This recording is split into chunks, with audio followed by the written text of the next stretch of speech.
Well, greetings and salutations, everybody. Welcome to our special Game of Thrones House of the Dragon full open spoiler after show here on our YouTube channel. I'm your host today. My name is John Campea. I'm joined, of course, by Robert Meyer Burnett. Robert, how you doing? John, I'm doing great. This show makes me feel good.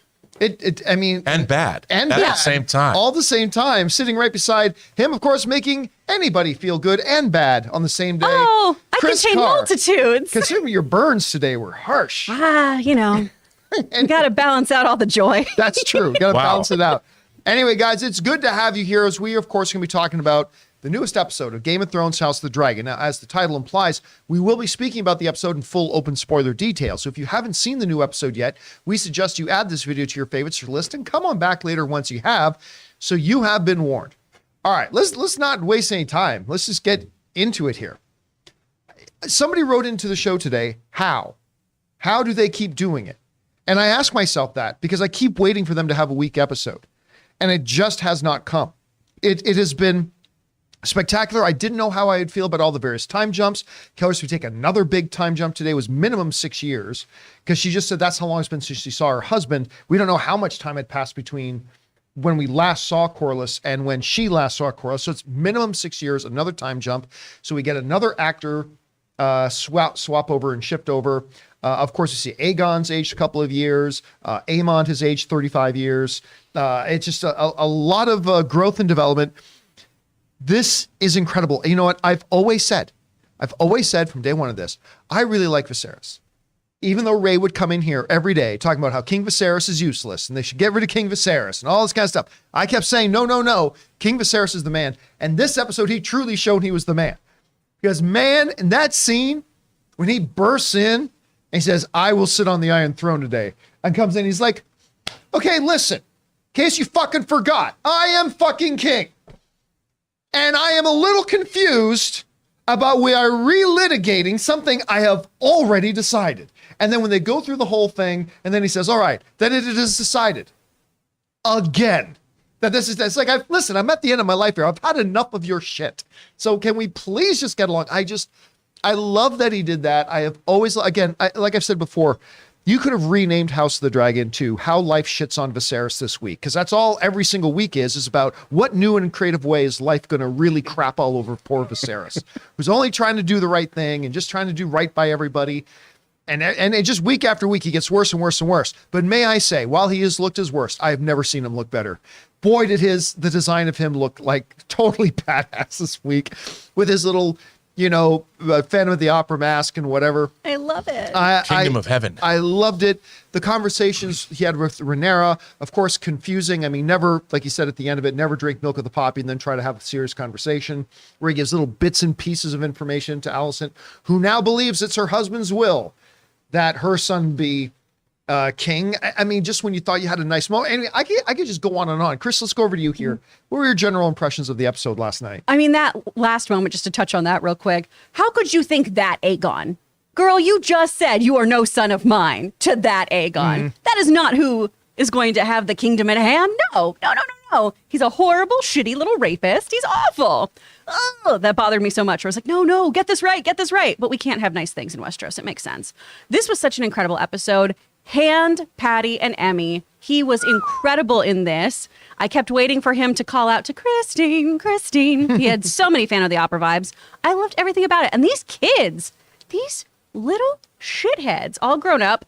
I'm confused about Aegon's age because he looks younger somehow now. Than Aemond? Which is weird. But I mean, like, we've got Aemond, who is just ready to take up the mantle of Daemon Jr., basically, thinking his uncle is the coolest thing ever and ready to just be that little shit stirrer. This creep causing all kinds of mayhem, disappointing his mother, assaulting maids in the palace. I mean, they're all awful. They're just awful. You know what? It's almost like he said, I'm so tired of everybody bringing up and talking about me jerking off out the window. What can I do to make them forget about that? What? And they came up with it. I just, that whole moment too, where he starts crying to his mom, I'll never be enough for you. Oh, you don't get to do that in this moment. It was such a, he's such a creep. I hate him so much. And the dinner table scene really just solidified him being the worst. Full John Ralphio, the worst. And Hate him. listen, and Aemond has not become a bed of roses either. No. And we always said, like, when we saw how he was bullied so much, it's like, this is a supervillain origin story if I've ever seen Absolutely. one. And now he's, again, I never know the actual name, Count Rochefort from Charlie Sheen's Three Musketeers with the patch. I mean, seriously, you make Aemon's hair black, he looks just like that dude. But anyway, Rob, what were your impressions of the episode? First of all, central casting, the casting on this show, wherever they found Aemond, I don't know the name of that actor. That face is one for the ages. Yeah. I mean, if there was a quintessential villain face I loved him so much. I mean, he does a lot. He actually is a very pivotal character in the whole history of Westeros, but oh my God, did they cast him well. And just the looks that he would give. I love the moment where he's practicing with Christian Cole. Yeah. And I mean, they're going full on. You're going, ooh, that guy's got some skills now. He's learned as he's grown up. And I love when he turned and you don't even know that he's acknowledged his nephews. And then he just turns and he's like, you. And it was great. But the whole episode, dude, this is why I watch TV and movies, any kind of entertainment. The acting in this, the like we talked about, give Patty that's a really hard thing to do. Mm-hmm. What he was required to do, both physically, looking so feeble and infirm as he's walking down I don't even call it a walk of shame all the way to the Iron Throne. I mean, he has nothing to be ashamed of, but man, I felt every step. I'm like, my God, somebody Thought of you. The chaos is a flight of stairs in this show. Isn't that what I said the first episode? I'm like, stairs are terrifying in this show. Whether you're at Dragonstone and just the stairs. When he finally got there and somebody helped him up, I'm like, thank God. I mean, it just, John, I was so, of all the TV shows I've watched over the last 5 years, I was feeling like I felt like I was aging and my bones were, I was blown away by this episode. Now, it wasn't fast moving. No. It was deliberately paced. I mean, but no one ever complains about it because I felt that if a giant asteroid from Armageddon somehow made its way to this, it wouldn't have surprised me. I mean, the horror of when he find, you know what I did? The only thing I can't even, I was so excited. I'm saying you're tripping over your words I here. can't You even are speak. excited. I was excited.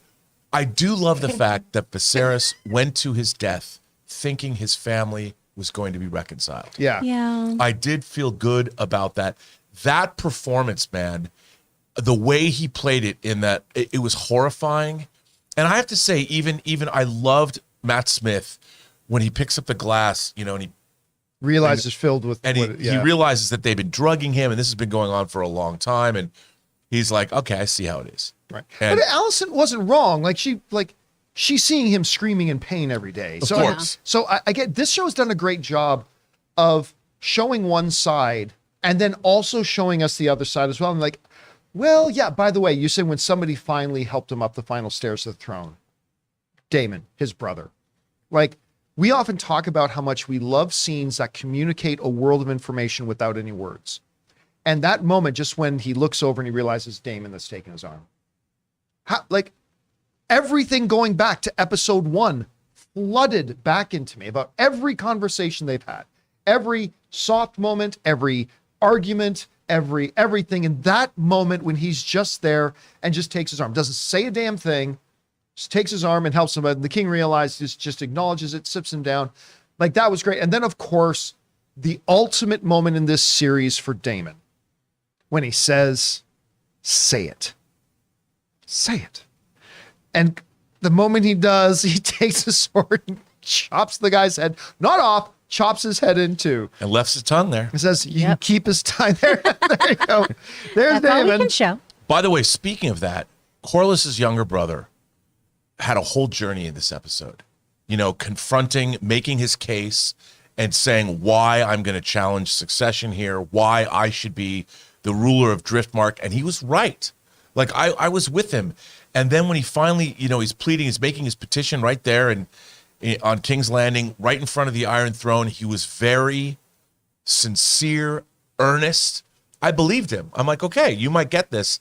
And then you realize, he realizes, you know what? I'm out of my depth. And he realizes he's not going to probably not leave alive.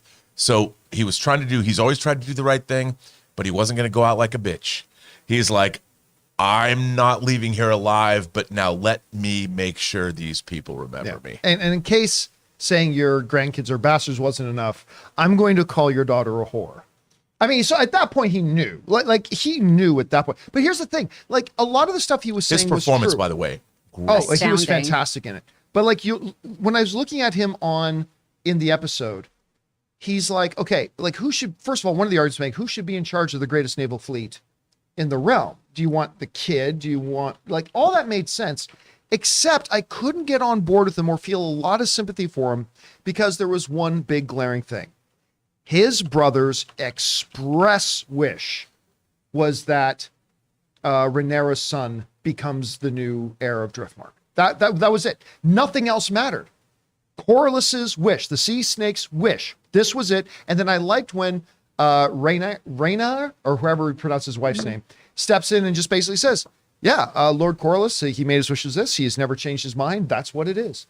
To which the king then said, all right, then it's settled. Again, that this whole thing. And so that whole thing, but again, you're seeing her when they're doing the autopsy, as it were. She's standing there and you realize, okay, all right. She lost her daughter. She lost her son. Apparently she's losing her husband. She's now lost her brother-in-law, even though he was now becoming an opponent of hers.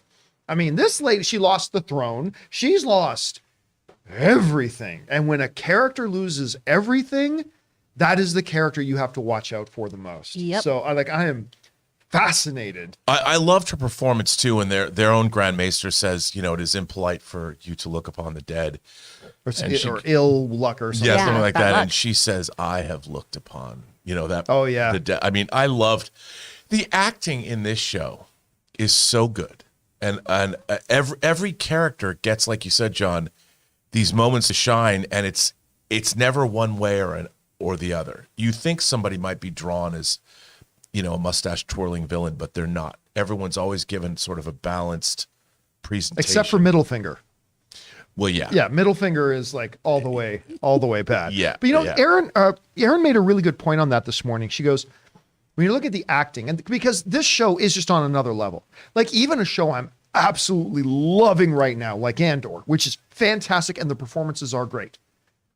House of the Dragon's acting's on another level. And then Erin brought up this great point this morning. She goes, well, that's because when you sit down and you start going through all the cast, you realize, oh, so-and-so trained at the Royal Academy of this. This so-and-so trained at the whatever Institute of the Arts and blah, blah, blah. Like every one of them are these heavily classical trained kind of performers. It's so many journeyman actors who have cut their teeth in, Shakespeare and doing incredible stage work and being that guy, that person who you see in everything go, I know them from something. We have so many wonderful supporting actors really taking center stage here.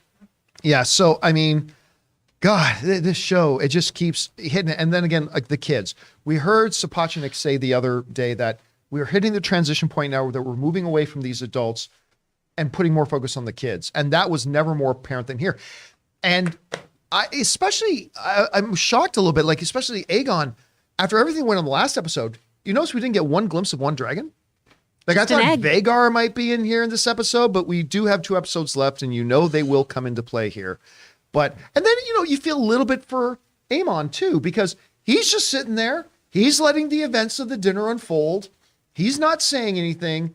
And then all of a sudden there's a roast pig in front of him and his snooty little nephew Luke starts giggling, yeah. has to start giggling, going, of course, back to when they used to call him Lord of the Piggies and they got him a pig instead of a dragon, all that kind of stuff. And then but it didn't take much to push him over the edge, but I'm going to give Aemon that much credit. Up until that point, he was minding his business. He was staying quiet. And then he got, what's the word I'm looking for when somebody pokes you into something? He got... Ribbed, triggered. What's that? Ribbed, triggered. We're ribbed, triggered, Aggro? instigated, whatever.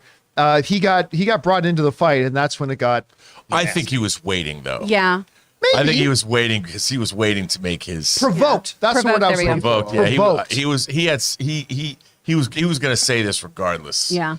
He was holding on to that little. When making Wrong their dig. little toasts. Yeah, I don't know. He was looking pretty. I'm going to mind my own bit. He was looking very Damon. I'm just leaning. He looked a little bit like Leaner. that until they brought up the. I mean, you know what I think that the problem is Rhaenyra's kids, the strong boys. They just you look at Aemon. There's no defeating him. There's gonna be attempts to try, but you ain't gonna do it. Well, can I just let's call it the dragon in the room too. In a moment, again without dialogue. That's what makes this show so many great moments without dialogue. Daemon and Aemond have a brief stare down. Oh yeah, You know where that's going. It's Daemon and Daemon 2. And you know, I don't know this for a fact, but I feel like this is going to come to a head. These two are going to come to blows. Absolutely. yes it does. So, I mean, it's, I just get chills, this whole thing. I think we have to give Jace credit in all of this episode too. Really trying to take on that whole Targaryen like mantle of being like the next in line for the throne and everything. Doing his trying studies. to keep his cool too when Aegon is really egging him on, talking about betting his own betrothed wife Yeah. and everything. I think that was a really, really well acted scene as well, especially all those shoulder grabs and punches of like, this is as aggressive as I can be right now. Thought that was a very well done scene. It's great. And just call it out, it felt so good when it actually looked like Alicent and Rhaenyra were starting to patch things up. And you're like, yes. And that's thankfully that's what Viserys went to his death with. Yeah. Was that last image and scene. But of course now Alicent thinks her husband wants her son on the throne, so now this is going to be a problem. But talking about scenes where, there's no dialogue to depict something, starting with that scene of them both noticing Rhaenyra's scar from the knifing incident, then to closing with holding her forearm and hoping she stays in King's Landing. I mean, what a beautiful transition from the beginning of the episode to the end of thinking you have that closure and that camaraderie again. Anyway, guys, we could probably sit here and talk for the next 4 hours about last night's episode, but we're going to now spend the rest of our show doing what we're here to do, hearing from you and what your thoughts, theories, and opinions are on the episode. Now, unfortunately, the super chats are already closed because you guys filled it up abundantly. So we will get to those comments and questions, thoughts, and theories that you have in just a second. But first, we're going to thank the sponsor of this video, our friends at Raycon. Hey guys, we want to take a second to thank the sponsor of today's video, Raycon. Now, you guys know I've been using Raycon as a part of my morning routine for a long time now. I love getting up, getting on my treadmill, pulling out my iPad and watching my favorite tech YouTubers like Linus Tech Tips, another good Canadian kid, by the way. And my Raycon wireless earbuds come through for me every time. Raycon's everyday earbuds look, feel, and sound better than ever. With optimized gel tips with the perfect in-ear fit, these earbuds are so comfortable and they will not budge. Trust me. My Raycons give me 8 hours of playtime and a 32-hour battery life. And one of the best things about Raycons is that they are priced just right. You get quality audio at half the price of other premium audio brands. It's no wonder Raycon's everyday earbuds have over 50,000 five-star reviews. And when I'm on my treadmill, the earbud tap functions help me stay hands-free and the noise isolation is fantastic. So guys, go to buyraycon.com today and use the promo code Campea15 to get 15% off your Raycon order. That's code Campea15 at buyraycon.com to score 15% off. Buyraycon.com, code Campea15. And thank you to the friends at Raycon for sponsoring this episode. All right, guys. With that down, let's get on over now to your questions, comments, and theories. So, Kris, what do we got? From Glenn Mark. Hi, Glenn. The music score behind Viserys' struggle to the throne was moving. I felt that he finally got a win, even though it was a short-lived one. Yeah, I mean, I love the way Rob put it. He died thinking he finally got what he wanted all those lives. And that entire walk was filled with drama, man. With the music and everything, it was great. All right, what's next? From William Dwan. So much power in a disintegrating old man with one arm struggling toward a throne. The dragon may be crippled, but he still has one more fight in him. I mean, it's just so great. I think as he got closer to the end, he realized he could just assert himself a little bit more. But realizing, I forgot about that as he was walking up the steps to the throne. It's like keep forgetting he's missing an arm as well. So he's trying to do the cane thing with one arm at the same time. And he's like, listen, I need to remind everybody here, I am still the Lord of the House of the Dragon. I'm still it. I'm the dragon. And it was powerful and beautiful and everything all at once. All right, what's next? From William Dwanigan, one of two. Viserys was the first king with no alias. Aegon was the conqueror. Aeneas was the abomination. Maegor the cruel. Jaehaerys was the wise, the old, the conciliator. While Viserys had no title. He was just Viserys. Epilogue of Jaehaerys, prologue of the dance, but how he tried. R.I.P., my good king. I have a feeling that maybe not all of them, but most of them probably got those little monikers after their death. I don't think anybody called so-and-so the cruel to his face and when he was still alive. I mean, again, I'm not well-versed in the lore of the books of Game of Thrones, but it seems to me that's something that would probably get attached a little bit later on after his death, and maybe it does, maybe it doesn't. We'll find out. I didn't know if it was like Khaleesi's, where it was, breaker of chains and all of that kept getting added to her name, so it took 10 minutes to introduce her. I still love the one scene in the original Game of Thrones when Jon Snow comes to her court and they announce her, breaker of chains, first of her name, blah, blah, blah. This is Jon Snow. Yeah. that was a truly great moment in that show. All right, what's next? From Hitchcock is the GOAT. When Paddy Constantine walks up to collect his Emmy, he needs to walk exactly like he did in this episode. Gold mask, cane, and Matt Smith holding his arm. I would say let's not get ahead of ourselves. The performance was incredible. You will get no argument from me. But remember, they don't just hand out Emmys on the merit of your performance. It's in comparison to the merits of a lot of other performances in other shows. Again, the funny thing about the Oscars and the Emmys, Rob, is that you can't play defense. Like, no. You have defense that can try to stop Tom Brady or LeBron James or whatever, but you can't play defense. And so, I don't know, what do you think his chances are of winning an Emmy here? Well, I think pretty good. Only because, look, it's really hard to play what he played in being infirm without going over the top. Yes. Yeah. And he had, especially when his head was on the pillow wrapped in the bandages, man, he drew that out. He could have been more like this, but he wasn't. And it was much more quiet, much more difficult to play. And then he was able to be strong in his infirmity. Yeah. And that was great. That is a really, really hard thing to do. Even like at the dinner, if you looked at like his movements, you could see that he was trying to find that inner strength. I believe that utterly. And it's really hard to do that without being showy and ostentatious. And he was not. And man, I was really affected. And I have to tell you, I know CG assist on makeup effects and everything, but when he took that mask off and you looked right down, that was like a black hole into infinity. You could not have done that with practical effects. No. I mean, it just does. So, by the way, to your point about that, one of my favorite moments in it was when he's laying on his stomach, he's being attended to by the maesters. And he's like, Otto, I want a dinner. It is morning, sire. I mean, tonight, you. That was a really good moment. All my family is here. All right, what's next? From Hitchcock is the GOAT. Aemond will be like the Joker, wildly unpredictable and certifiably insane, while simultaneously being 3 steps ahead of everyone. Damn, he looks cool. He looks really good. Yeah. I mean, that shot of him. Well, the whole episode is him standing there scowling, but I mean, it's a good looking shot. And it will be interesting to see, again, somebody who hasn't read the books and stuff like that. I mean, his own brother is the one who bullied him more than anybody else. I wonder how loyal he is to his brother or not. They seem pretty much on the same page, but I don't know.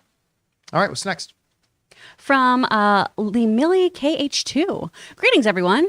I just can't get enough of this show. So poignant how it ends with Viserys continuing his tale to Rhaenyra, but it's Alicent. That one miscommunication is going to be the downfall.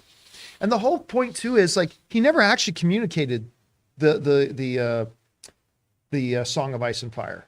He just gave a bit of information about it, but she doesn't know what it is. No. And all she heard is Aegon and must rule and whatever. But you're right. That again, as the showrunner said after the show, never mix milk of the poppy when you're trying to have one last dramatic speak, because broken telephone happens and now there's going to be a war and people are going to die. All because of Viserys. Oops. All right, what's next? From Lamel KH2 again. Also, not to mention Aemon's glow up this episode. His first flight from last episode is my favorite of the series. Reminded me so much of the brilliant first fight scene from Man of Steel. That was indeed the first thought that came to my mind when that was happening.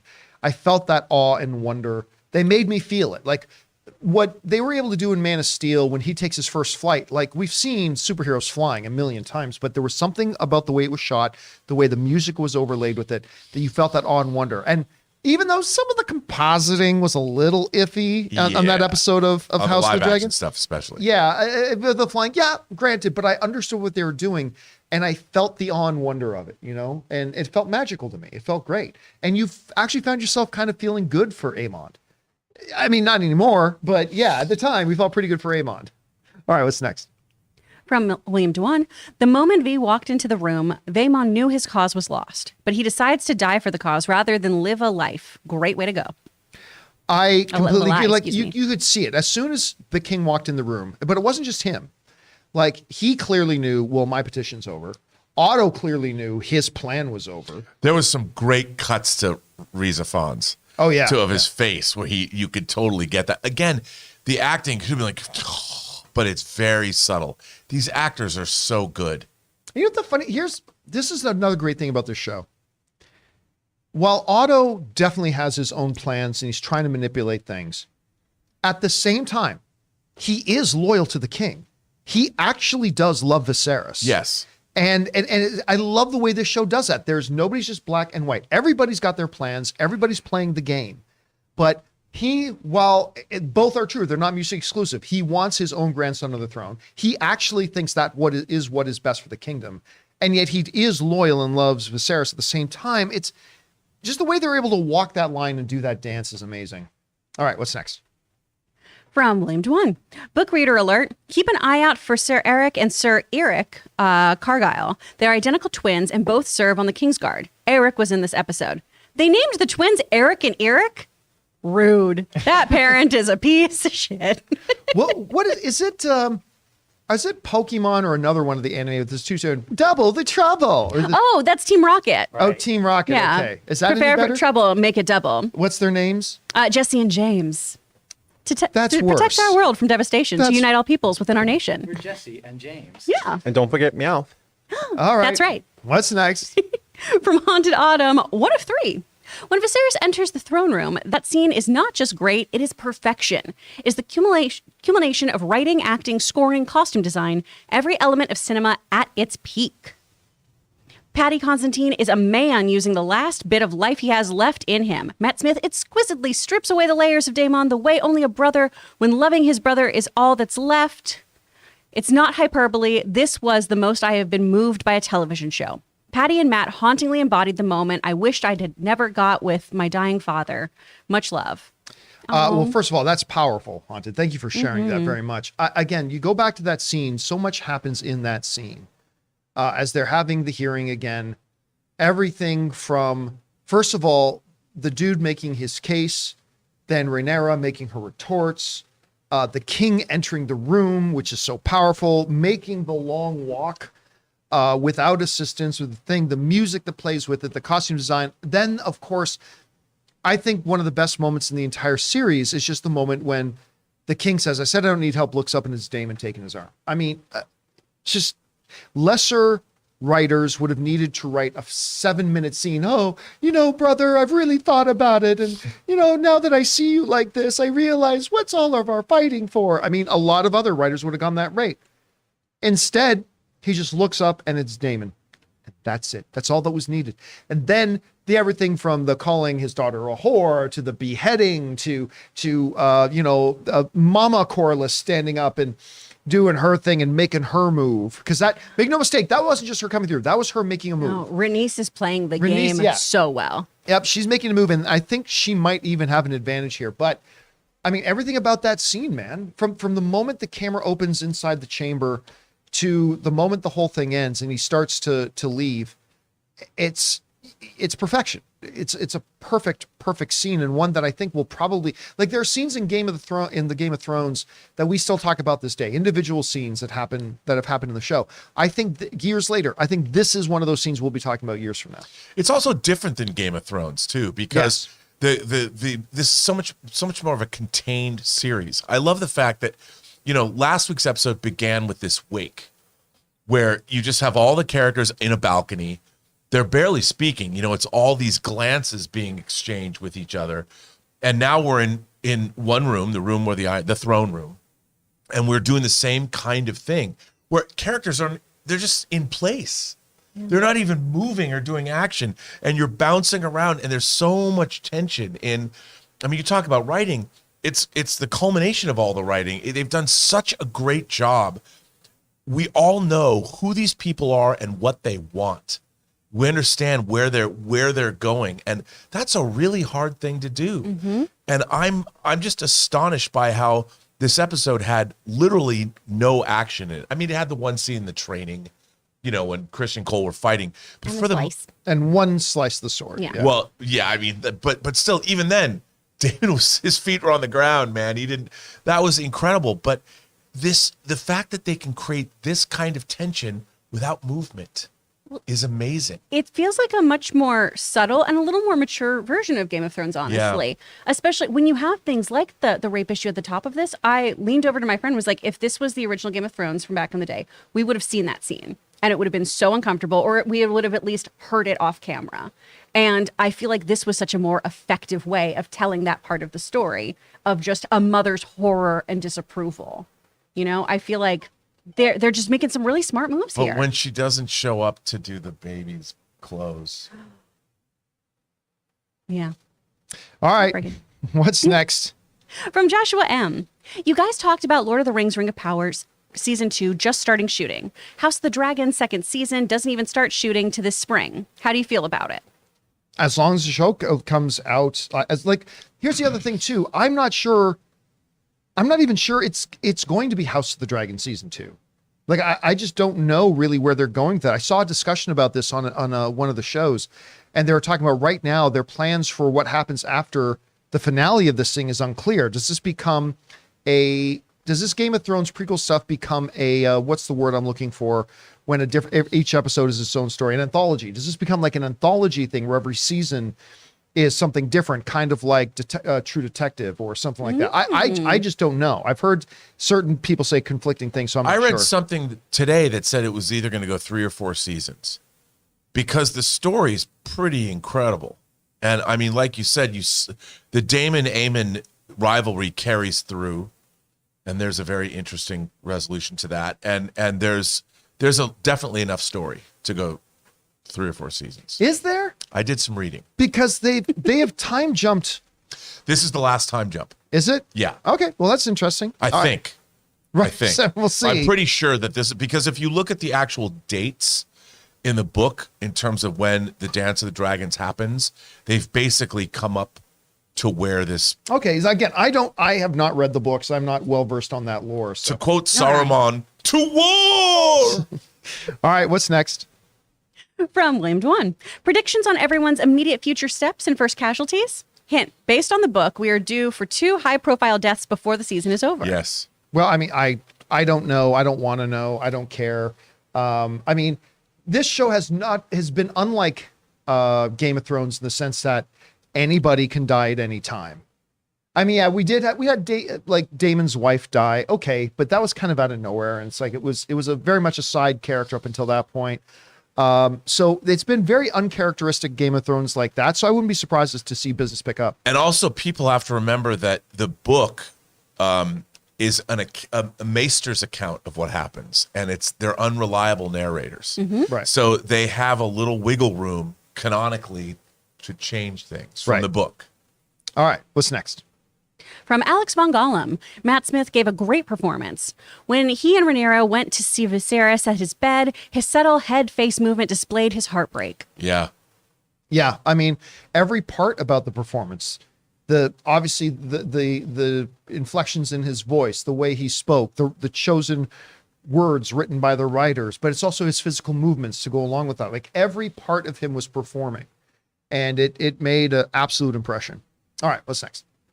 From Richard, the gazes Aemon gives to Daemon, I wonder if that is admiration or envy. It does not have to be either or. It can be both. I think it is. I'm reminded of the Shakespearean classic of The Three Amigos.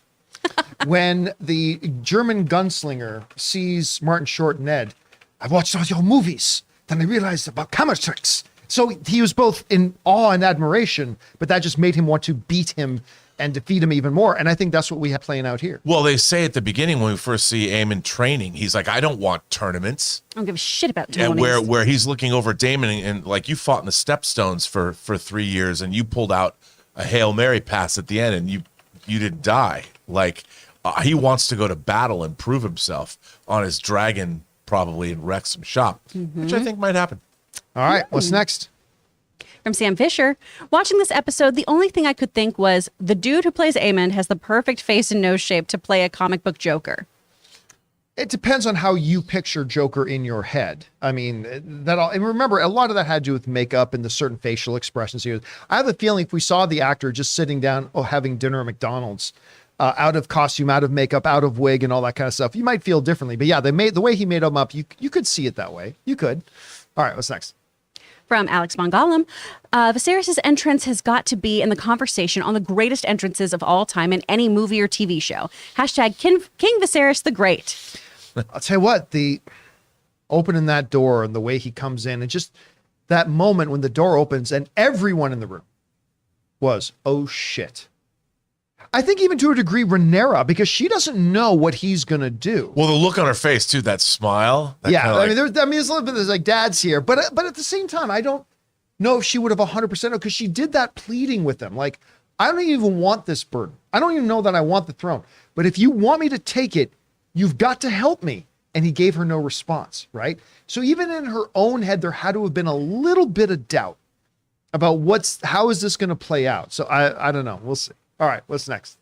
From Daniel Vacara, early critic reviews praised Ewan Mitchell as the older Aemond. That felt a bit overhyped, even though he was good. But holy crap, Paddy Considine crushed it. I mean, I don't know. Unless they were all saying Aemond, I didn't read these, but unless they were all saying Aemond is the greatest performance in television history, which I doubt they said, he played that pretty damn perfectly. Oh, I mean, with very little dialogue, he came off every bit of the shadowy menace that I thought Aemond was going to turn into. And he did it with looks and gestures and slight movements. And I'll tell you what, I'll give full credit to the performance in that. I don't know. What do you think about that? Oh, absolutely. Yeah, so good. Just even the way he would just look at people and just position his face to look at them with his one good eye. Woo! Ooh. And also, we know he's got the biggest dragon. And that scene with Kristen Cole in the beginning proves he's a formidable fighter as well. Like he's not just using his dragon to write checks his body can't cash. That guy's he's a warrior. Well, he lost his eye.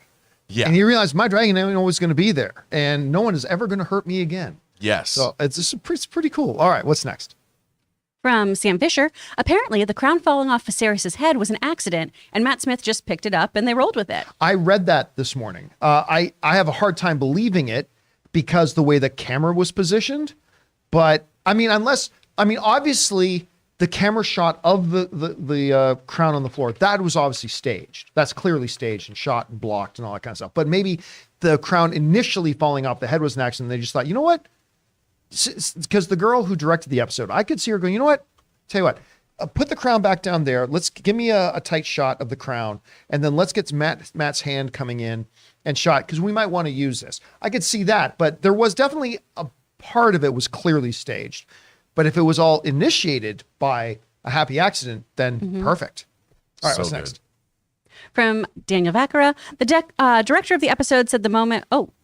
This is a different one. The moment of the crown falling okay. off was an accident, and Matt Smith improvised picking it up, where they just kept going and kept that take instead. What a great moment. Part 2, they shot the scene again the way it was written, along with Damon making a speech at the dinner, but went with the crown falling off since it was more impactful and cut the speech. Smart Yeah, decision. so clearly it was more than just they rolled film and they decided to keep it. They clearly then positioned a shot of the floor of the crown. That wasn't in the script. That wasn't a part. So clearly that part was staged. But yeah, I totally buy it. I think that's a pretty cool idea. Yeah.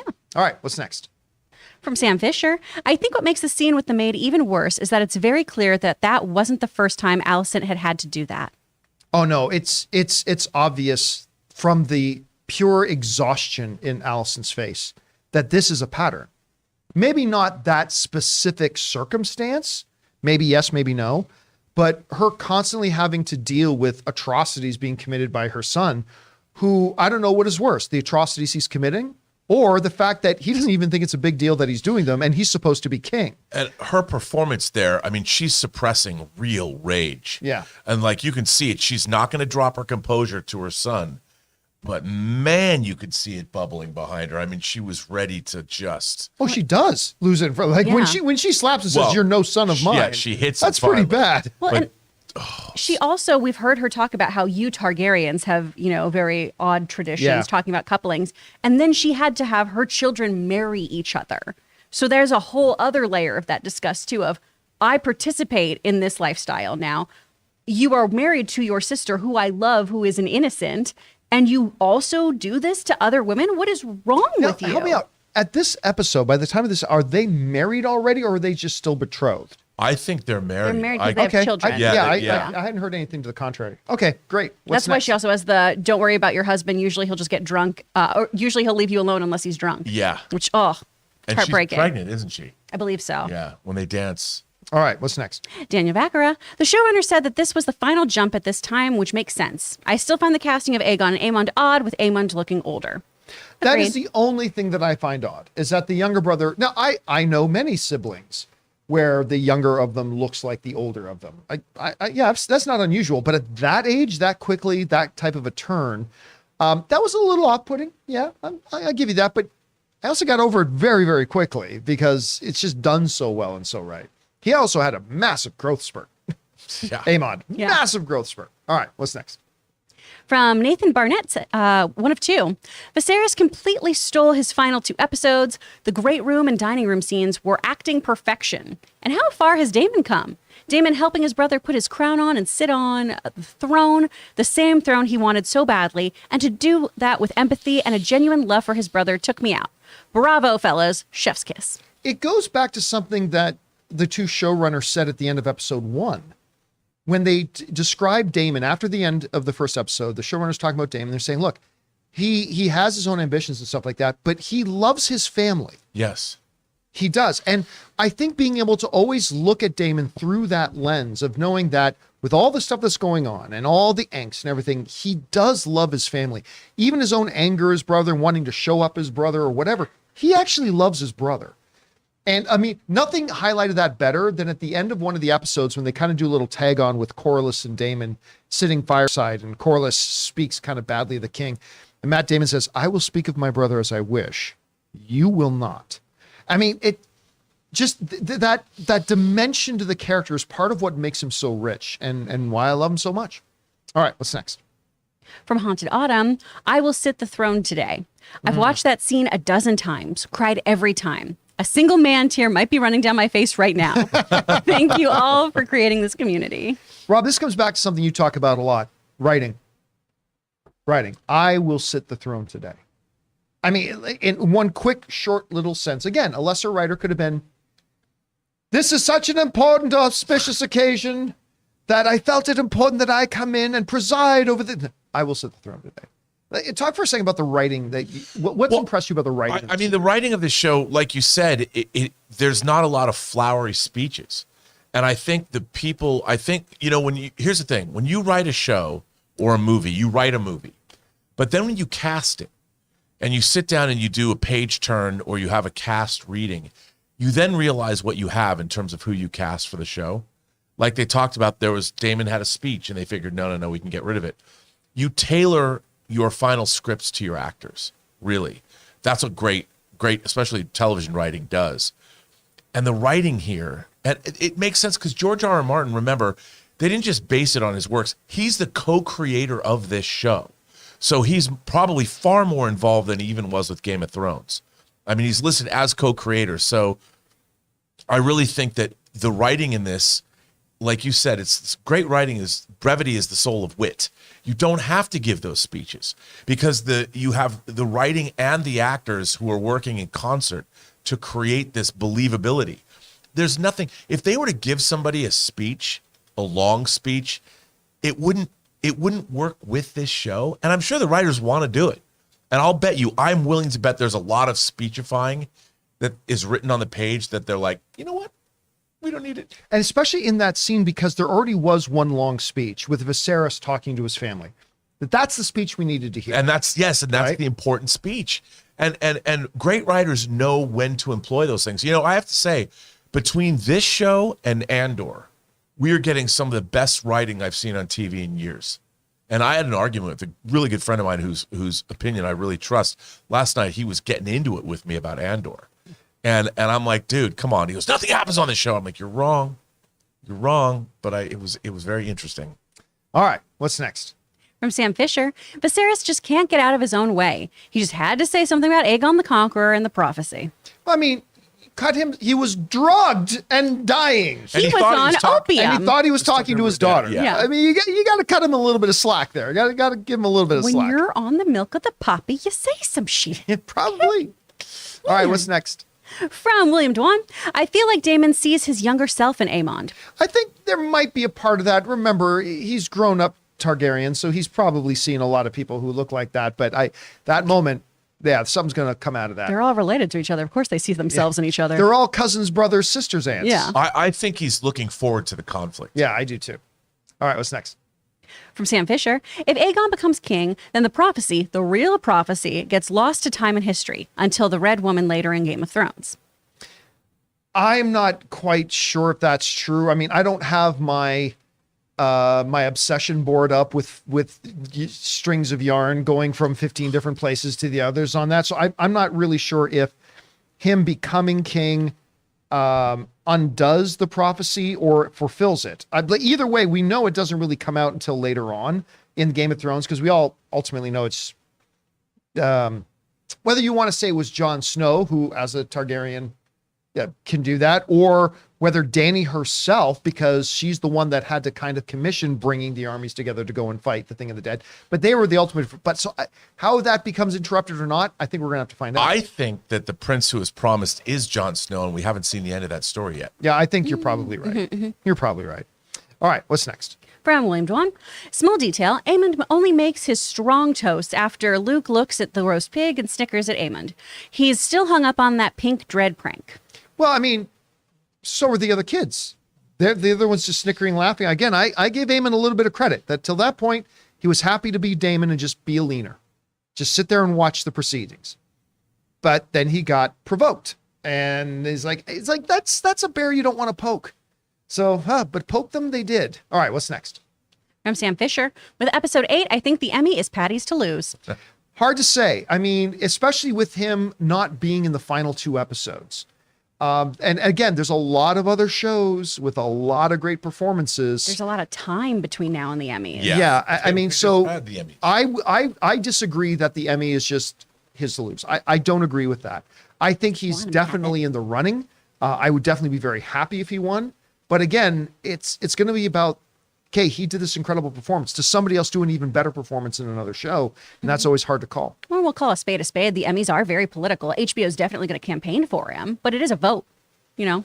Are they going to campaign for him, though? Are they going to campaign for Matt Smith? Are they going to, I mean, so there's a lot going on, a lot of moving pieces. Plus, Matt Smith has got a couple more episodes. Yeah. Whereas Patty's done now. I mean, does Patty even get looked at as a lead actor? With missing a couple of episodes, will he be relegated? There's nothing wrong with being a supporting actor, but could it be a supporting actor thing that he gets? He comes back in the last 2 episodes as a ghost. A zombie. Ghost. Yeah. Oh, he's the White White Walker King. The White Walker King. Ooh, the Night King. Woo. All That'd right, be what's fun. next? From Sam Fisher again. My heart was in my throat that entire dinner. Yeah. By the way, just backing up to something we just said, there was a part of me that when he laid in bed and died, there was the slightest part of me that half expected his eye to pop back open all white or something. I knew there was no rational reason to believe that, but I did kind of think that. Tell me that scene, the dinner scene, did not remind you of this dinner scene. All right, what's next? From Sam, from the man with the master plan. Final questions. Did Alicent kill the maid? No. Who does Daemon's ex work for? Laris. She is much more well dressed.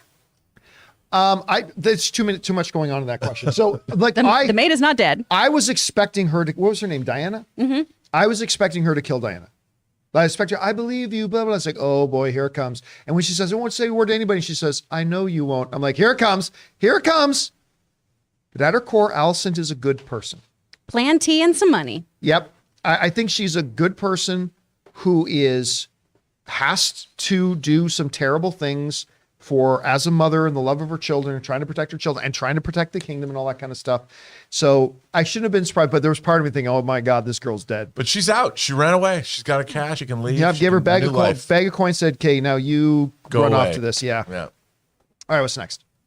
From Retribution Zero, I'm calling it Cole versus Damon round 2 in the finale. Loki, burn, and build. I think it's Damon and Amon. I like, listen, there are just certain things that narratively make more sense. And just with that one, again, the best scenes in this show are the ones that there's no dialogue. And that scene with the two of them having a stare down for a brief moment, it's like, that's all we need to know. I would just say that, look, a war is about to break out. There's not going to be, let's just say the Amon Damon thing's going to go on for a while. All right. It won't Also, be ending this season. I don't think Damon would pay Kristen any peace of mind. I think he'd be like, you had sex with my wife once? Good for you. Have fun. And Bye. Kristen has a really interesting, he's on the rise. His star will be on the rise. Ooh, okay. All right. What's next?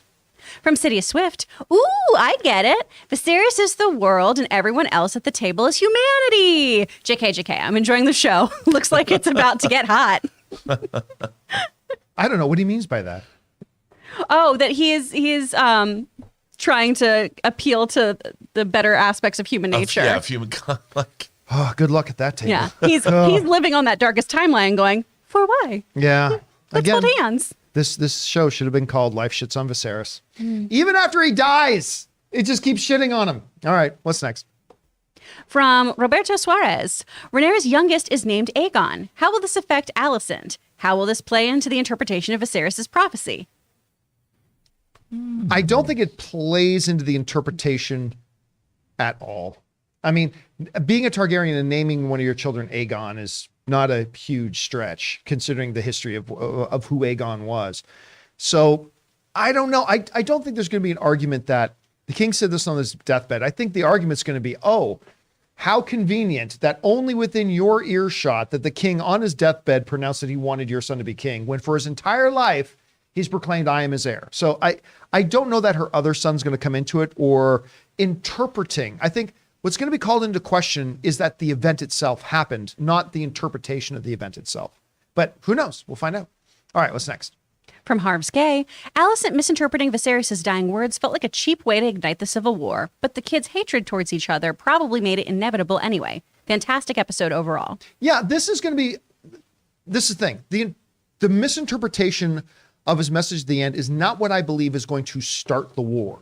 I mean, these kids were they're on a path to war regardless. I mean, that's done. That's a foregone conclusion. But I think it undermines and ruins the refixed relationship between Alicent and Rhaenyra. Oh, yeah. I think that's dramatically is the more poignant thing. And of course, it's not going to help the fact that a civil war is on the way. It's probably only going to exacerbate it even more. All right, what's next? From the man with the master plan, John's right. This should be all the tragedy of Viserys. His confusion triggered the dance of the dragons. Again, I don't believe that. I believe, listen, it doesn't help the situation. It's going to cost something else. But look, I think the dinner scene made it very clear. And when Sopotnik said in his thing that the focus of the story is now on these kids are kind of the future of what this story is. I think regardless of what Viserys said on his deathbed, their fate's done. The fate's written. They're going to go to war. Well, also, I mean, it doesn't really matter what he said on his deathbed because Viserys said it in the throne room for all of Westeros to hear. Yeah. And if Alicent comes along and says, well, you know what he really meant, the half the land is going to be like, no, that's not what the king said. We know what he said. So there's going to be people that are going to want to live up to what he said already and not accept what I think that's part of it. You're going to have half the country go one way, the other half the country go the other way, depending on are you going to support the Greens or the Blacks? Yeah. All right, what's next? The man with the master plan sitting in an almost $20 super chat. Thank you, man with the master plan. Hey-o, not a book reader, but man, oh man, Damon was awesome. Aemon, on the other hand, seems to be the Joffrey of this series. Are they building up Aemon versus Damon? Also, Viserys' walk to the throne was an epic TV moment. Okay, well, I would say this. Aegon is the Joffrey of this series. I mean, Aegon is... Do you still have that image of Aegon and Aemond Let me get it. standing behind him? So, like, yeah, I mean, to me, it's clear if anybody is Joffrey in this series, it's the one in the foreground. That's him. Aegon's the Joffrey. What Aemond is something different. He's more calculated. He's quieter. He's not the loudmouth in the room, even though he did have his big speech at the end. But he is more like Daemon than he is like his brother Aegon. So I would say out of anybody in this series who is the Joffrey, I think it's Aegon. I don't know. What do you think? I think so too. Aegon is motivated by his own desires and his own impulses. He's playing checkers and he wants, what he wants in the moment. I don't think he even can think about things in the future. He's a very present living person who wanks out of windows and assaults people. Yeah. All right. What's next? From Matt Sanders. Amazing episode, though. I almost cried when Viserys' crown fell off and cut to Daemon right there for him. Again, I think it might have been the best moment in the entire series when Daemon takes his brother's arm and helps him into the throne. I mean, again, it is a moment that speaks volumes of narrative, all in a strict moment, and that's what brilliant writing is. And I agree with you. I absolutely loved it. All right, what's next? From Jason A. Love how Aemon's feelings toward Daemon are said without words. From the look of awe after Daemon kills Vaemon to the respect when they stand off at dinner. Yeah, but you also know they're on different sides. Yeah. and who's the baddest in the room, right? And arguments can be made that those two are the baddest in the room. And so at some point, one's going to shank the other. I mean, it's at least someone's going to come at each other in the courtyard. So we'll see which way it's going to go. But again, a fantastic dramatic moment. Loved it. All right, what's next? From Ethan Bradbury. They all want to be king, yet being king is no fun. I mean, literally, when I saw Viserys going up to the throne, it's like, dude, don't sit on that chair. It's the thing that killed you. That's what we all screamed at my viewing party. It's like he's going to sit down and a blade is going to throw through the back. But yeah, it's like, you're right. The throne, it is allegory, but it's also literal. The throne will kill you. And one way or the other, the throne will kill you. All right, what's next? Everyone in Westeros needs a tetanus shot. Jeez. J Jav Dav.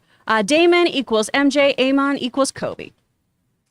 The only thing about that is Kobe doesn't belong in the conversation with Michael Jordan. That's LeBron James belongs in that conversation. But still, I get where you're going with it. All right, what's next?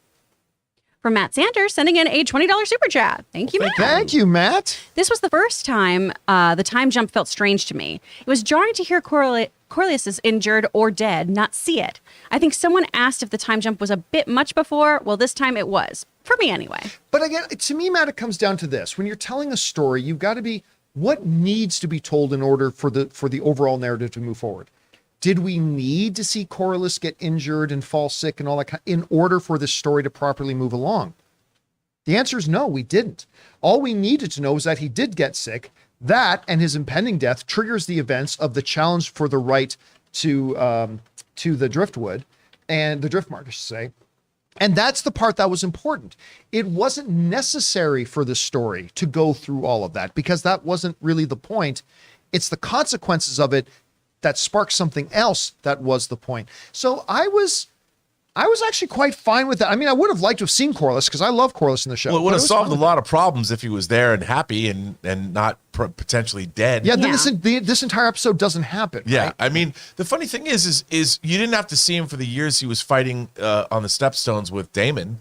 Right. You know, you didn't have to see any of that. We knew it happened.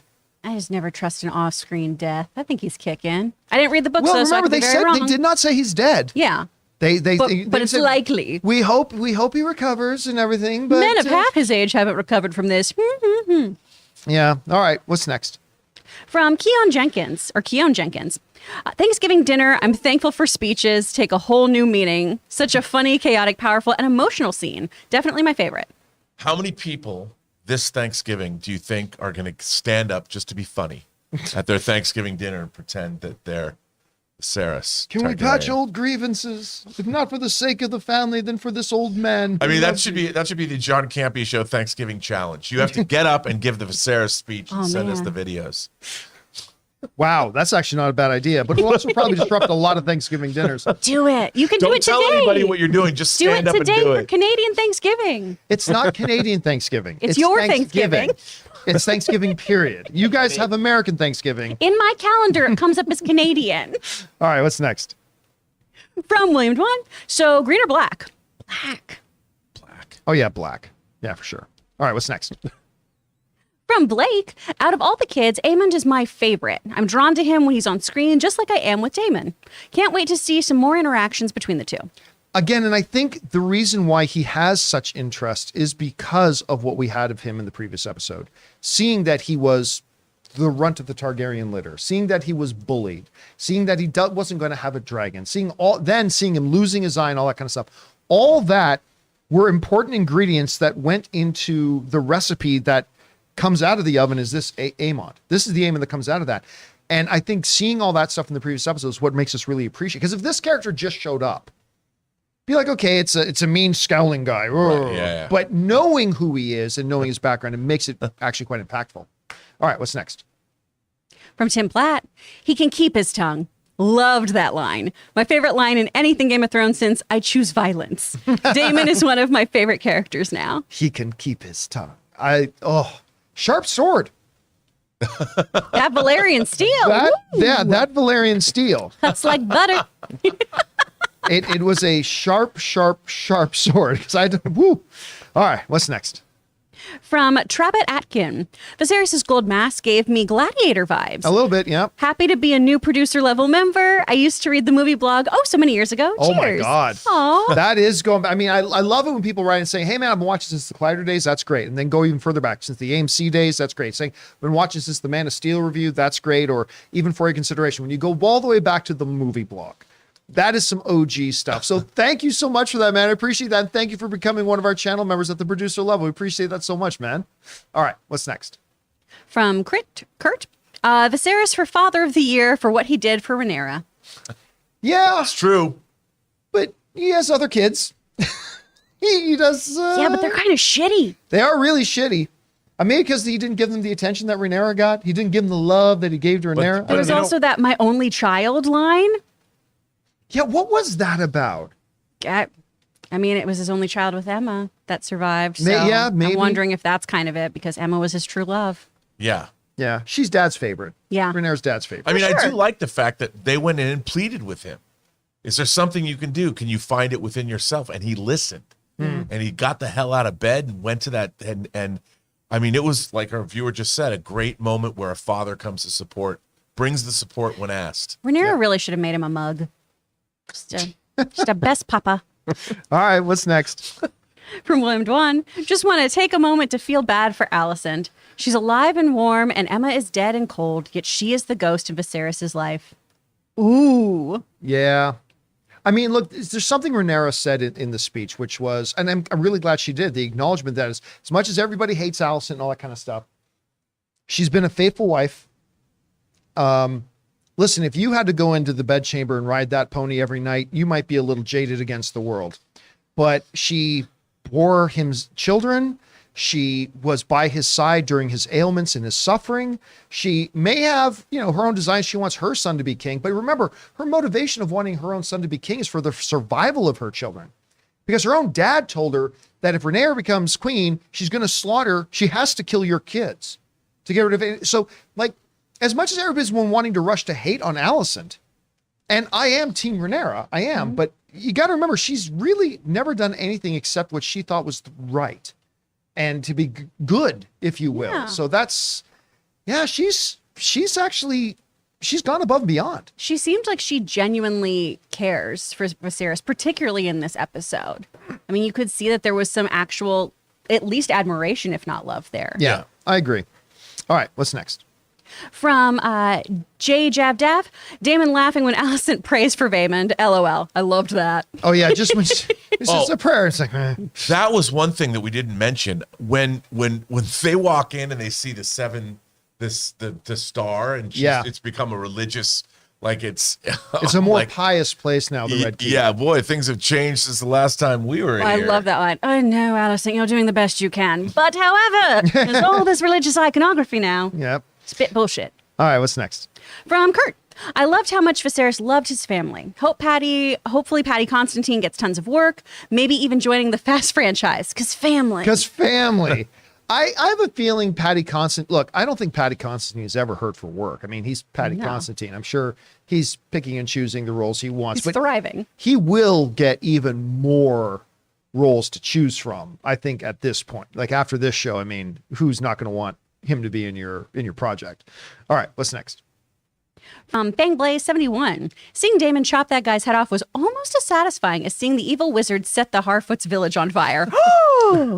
That's nasty. That's so mean. That's Those little babies didn't ask for that. They just wanted some apples. Yeah. It was just a dad coming to defend his daughter. And yeah, no. Bad Fangblaze. Bad. No. All right, what's next? From J. If I had a water bottle sprayer, I'd spray you with a water bottle. No. Bad. You stop it. My love. Glad Viserys saw Emma when he died. Oh. Yeah, and his hand was reached out. I mean, it was and you know what? They didn't have to show it. They could have had just somebody walk into a room and go, the king is dead. I mean, they could have done that, but we have traveled with King Viserys through his long path of suffering up until that moment. And to see him then go out and the last thing he calls out for was the one true love of his life, even though he was probably with Alicent longer than he was with his, I mean, I'm not sure of that for sure, but I didn't do the math, but yeah, it was very, there was a catharsis to it, I think, that I really, really liked watching. All right, what's next? From J. Jab Dab. When Daemon helped Viserys, so many emotions. Dragon blood runs thick. Yes, it does. And I think it was important that they remind us, because a lot's gone on, but it was important that they remind us Daemon loves his brother. And they needed to remind us of that, because I think that is going to come into play later on with decisions that Daemon will make further on. We have to have that understand that he loved his brother. Yeah. So that's going to come into play. All right, what's next? From J. Jab Def. Viserys showed everyone he's the toughest. Yep. I mean, nobody had stronger resolve, more conviction, and the testicular fortitude to carry it out and walk it. And that this episode proved it. All right, what's next? From Andy. If the fans miss Millie Alcock that much, they should just join Tinder. There's Alcock that they could never want on there. Yeah. Frederick Elphinson. Rhaenyra and Alicent tried to reconcile their relationship. However, their kids have been raised to be rivals. Very interesting dynamic. I mean, yeah, because on the one hand, it's great that Alicent and Rhaenyra are like, okay, let's make up. But from her kids' point of view, from Alicent's kids' point of view, Mom, you've been telling me that these guys are going to be what gets me killed. So it's going to be kind of hard to fill their heads with that and then say, okay, now get along with your cousin, brother, sisters, nephews. Like, get along with I mean, we got to remember, and as much as we want to shit on the fact that they're so hostile towards Rhaenyra's kids, they have grown up being told that those kids are going to be what leads to them getting killed. Right. So, I mean, it doesn't excuse jerking off out of a window or assaulting the maid. No, but I mean, you got to also understand their animosity, I guess. All right, what's next? From James C. I love Aemon's turning out to be a young Daemon. I also absolutely loved how Daemon interfered after that Jace landed a punch and had a face-off with Aemon. A true Viper versus Viper. I'm not sure I followed that at all. Just a lot of muns in there. A lot of muns. You loved the progression of this fight, of the one-upsmanship here, maybe? Yeah. Let me see it again. I'm sure it Cool. made sense. There was just a lot of name rhyming. Bring that up again. Okay, so I love Aemon's turning out to be a young Daemon. I'm not sure that that's necessarily true, but there are similarities. I also loved how Daemon interfered after that Jace landed a punch and had a face-off with Aemon. Oh, okay. So we're talking about in the dining scene. Right. Yeah, again, the face-off was palpable. I mean, the tension of that, and again, no dialogue needed, but absolute foreshadowing. Absolute foreshadowing. And you're right. I absolutely love that moment. All right, what's next? From Vixter 5001, love Daemon crowning his brother was improv. Sad Daemon only got to finally be by his brother's side, as he'd always wanted to be for a brief moment. Should have been the hand from the start. Yeah, but there was truth in the initial couple of episodes, there was truth in stuff that Otto and a couple of the other small council members said. And with Damon being put in charge of the city guard, he showed he didn't have the temperance for it. No, I mean, Right? he was wildly irresponsible. And look what they did. They basically sacked the city. Yeah. He used that to do whatever he wanted to people. And so Damon did not have the temperament to be the hand. And it sounds weird to say, but Otto was clearly the better suited to be hand than sure. Damon. Yeah. All right, what's next? All right, that's it. Yay. Oh, really? Is that it? That's Are all we that's showing sure? up on my activity feed. What's that? That's all that's showing up on my activity feed, but I can check really quick if you want me to. Yeah, do a quick check of that as we kind of wrap things up here. But going back over the episode, again, I think the attention has to start turning to the kids. Because you were talking a lot about Damon, and Aemon is obviously going to play a major role in this. It looks like Aegon is becoming diminished, but maybe yes, maybe no. So I don't know. Where do you see happening? Well, I think that the kids are going to be a part of it. I think they just added to the cast. I think everybody's going to stay. They're going to all have equal importance. The kids have just been elevated to the mix. I don't think we're going to see the focus move over to them. I think we're just going to have focus be on them because now they're players. You know, we saw in this episode, Aemon is a major player now. You know, he's been lofted up into the ranks of one of the great, whether he's an antagonist, a protagonist. I mean, he's up there, and whatever's going to happen, I think both kids on either side, both sons, that rivalry is going to go. But I think that, like somebody brought up the twins, there's going to be characters that we haven't met yet.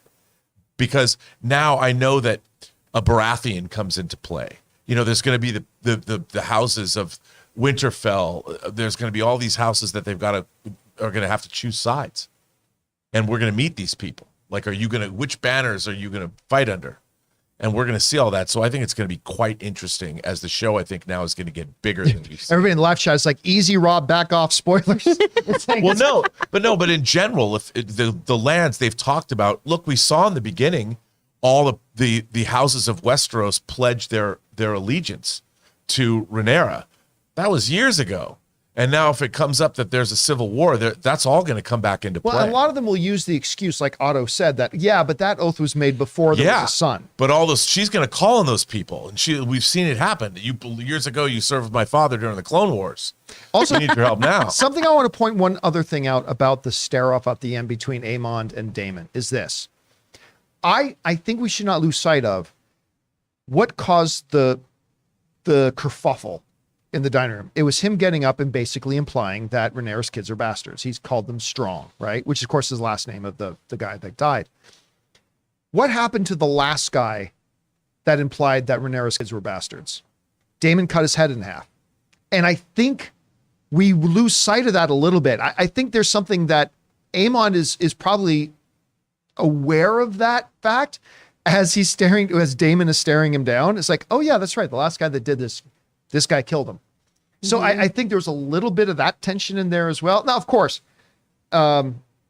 Valerian went on to call Rhaenyra a whore, which Aemon stopped a little bit short of doing, but still, I think that has to be floating there in the air. Nothing like a little black swan in there to. Wonderful.